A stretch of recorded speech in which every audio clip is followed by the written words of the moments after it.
Hello. இந்த வீடியோல நாம பார்க்க போற கதை என்னன்னா, அமுதவனம், நன்றி உணர்வின் சக்தி. ஒரு அழகான இயற்கை சூழல்ல அருண் ஒரு 10 வயது சிறுவன் வளர்ந்துட்டு வந்தான். நல்ல குடும்பம், அழகான வீடு, பள்ளிக்கூடம் எல்லாமே இருந்தாலும் அவனுக்கு எப்போதுமே ஒரு சலிப்புத்தன்மை இருந்தது. எனக்கு இது பிடிக்காது, அது பிடிக்காது, எப்போது இததான் எனக்கு செஞ்சு தரீங்க அப்படின்னு ரொம்ப சலிப்பா பேசுவான். யாருக்கும் என் மேல அக்கறையே இல்ல அப்படின்னு சலிப்போடவே இருப்பான். யாரையும் மதிக்கவே மாட்டான். எல்லாம் அவனுக்கு இருக்கு, ஆனாலும் யாருக்கும் அவன் நன்றி சொல்ல மாட்டான். ஒரு நாள் அவங்க வீட்ல விளையாடிட்டு இருக்கும் போது ஒரு ரூம்ல ஒரு பழைய பெட்டிய பாக்கான். அந்த புத்தகத்துல ஒரு வார்த்தை எழுதியிருக்கு, அமுதவனம், நன்றியால் வாழும் வனம். அவன் அந்த புக் என்ன ஏதுன்னு பார்க்காம தூக்கி தூர வச்சுட்டான். ஆனா அடுத்த நாள் அவன் தூங்கி எந்திரிக்கும் போது ஒரு விசித்திரமான உலகத்துல இருக்கான். அருண் கண் முழிச்சதும் ஒரு வித்தியாசமான காட்டுல வானம் பச்சையாகவும் பூக்கள், மரங்கள் எல்லாம் பேசிட்டு இருக்கு. இவனை வரவேற்பதற்கு ஒரு மயில் வந்தது. அது பேரு தனையா. அந்த மயில் அவன் கிட்ட பேசிச்சு, நீங்க வந்திருக்கிற காரணம் உன்னின் மனசுல நன்றி உணர்வே இல்ல. நீ இந்த உலகத்துல இருந்து தப்பிச்சு உன் உலகத்துக்கு போகணும்னா உன்ன மனசுல நன்றி உணர்வு பிறக்கணும்.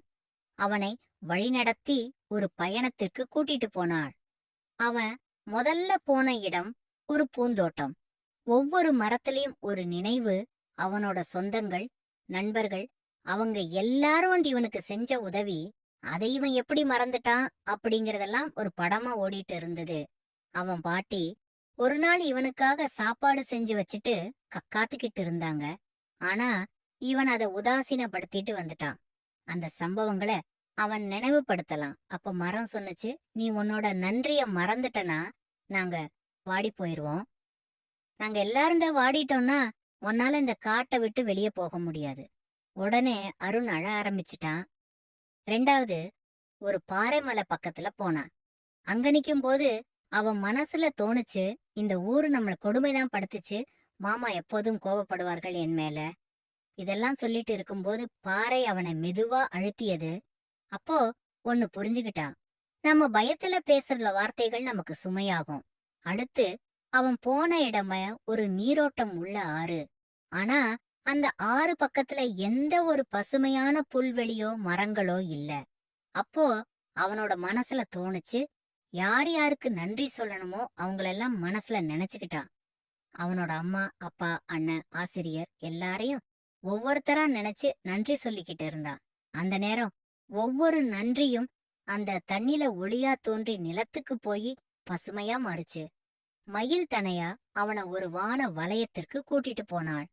நீ இங்க வந்தது உன்னோட நண்பனுக்காக மற்றும் நன்றி சொல்ல. மறந்து எல்லாரோட பெயர்களையும் நீ மனசுல அவனோட ரூம்ல இருக்கான். அவனோட உண்மையான நன்றி உணர்வுனால அந்த அமுதவனத்தில இருந்து தப்பிச்சான். இந்த உலகத்துல இருக்கிறத உணர்ந்தான். அவன் அம்மா கிட்ட போய், நீங்க என்ன நேசிக்கிறீங்க எனக்கு தெரியும், நன்றி அம்மா அப்படின்னு சொன்னேன். நண்பர்களிடம் போய், நீ எனக்கு உதவி செஞ்சத மறக்க மாட்டேன். ஆசிரியரிடம், நீங்க சொல்லிக் கொடுக்கும் போது எனக்கு புரியல, ஆனால் இப்போ புரியுது, நன்றின்னு சொன்னான். இப்போ அவனோட வாழ்க்கையே ரொம்ப சந்தோஷமாகவும் வண்ணமயமாவும் இருந்தது. கதையின் நெறி, நன்றி சொல்லும் வார்த்தை ஒரு நரம்பு போன்றது. அது இல்லை என்றால் உயிரின் இசை ஒலிக்காது.